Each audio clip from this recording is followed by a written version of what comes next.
Involved a teacher at school who had her favorite whistle around her neck and going out to yard duty all the time. One time when she came back, she was real upset and she turned around and slammed the door and her whistle got caught in the door. So her name was Miss Young, so this is my poem for her in memory. I'm sorry, Miss Young, your whistle is dead. You no longer have it to hang around your head. I'm sad to see you don't have it no more. From what I hear, the cause was a door. With a tear in your eye and the trash can you threw it, I guess you could say that you finally blew it.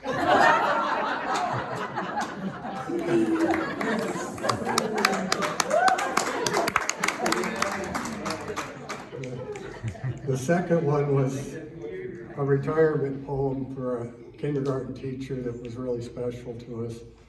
And as I read it, try to listen near the end for the surprise ending, called Missing.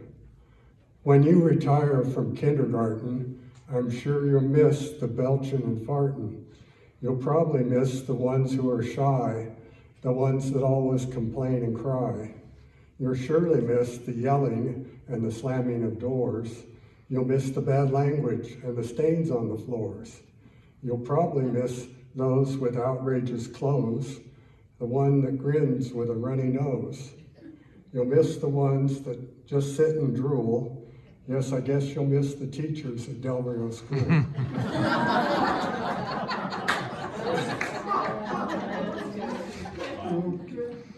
And this was entitled Education in Arizona, What a State We're In. And that was written a year before I retired. And there'll be some alphabetical things like DAP and ASAP and other things that are abbreviations for the testing that we were required to do throughout all those years. Hooray, we'll soon have standards of what we are to do. I really can't remember how many new ones we've been through. We've made some units out of themes. We've thought so hard, they're in our dreams. Phonics has gone and come back again. It dates back to I don't know when. We've seen new math, we've done our Q's, we tried whole language, we paid our dues. We've had essential skills that we were supposed to test, but we can't quite decide which test is really best. We used the Iowa test of basic skills. We used the CAT, but there really wasn't much difference, so it seems to me. And then there was a revolution. Along came ASAP and DAP, but after several years, they're now a bunch of crap. So let's come up with standards for what the children need. Let's teach them to know math and teach them how to read.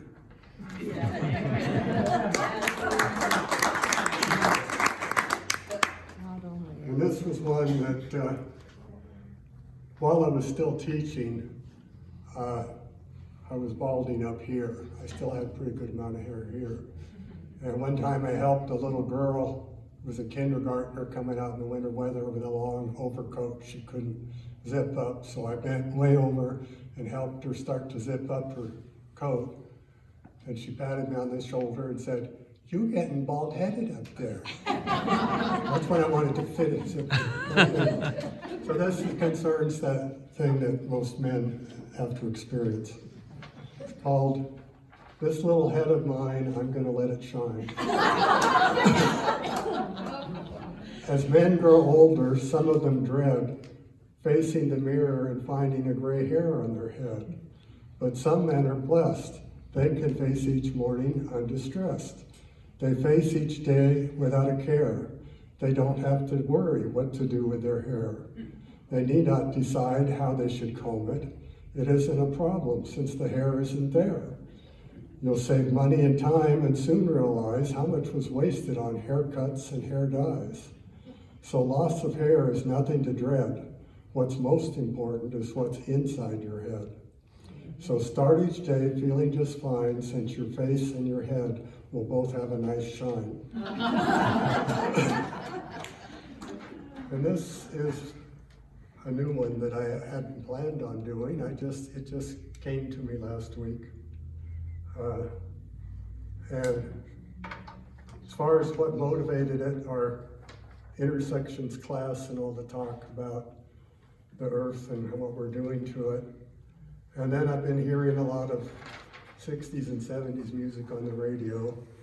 And so I have a little introduction. There were many songs sung 50 to 60 years ago that had messages we should have listened to and acted on.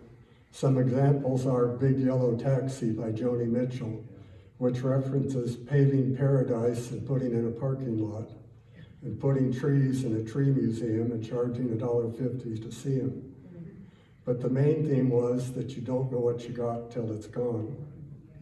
Isaiah chapter 2 verse 4 says, "Nation shall not lift up sword against nation, neither shall they learn war anymore." Pete Seeger had a song that was quite religious. So many consider the 60s and 70s music as godless and heathens, but maybe we didn't listen to it. And my poem is called If Only. If only we'd listened to Jesus such a long time ago. He taught us to love all, not just those that we know. He said the earth is God's gift, not to be pilfered and looted, not sullied with trash, its air and water polluted. Too many today are poor, unhoused, and in need, while others build mansions to honor their greed. God won't send fire, flood, and plague. They will be caused by things that are man-made. So let us now pledge to our Father above to treat both earth and its people with respect, kindness, and love.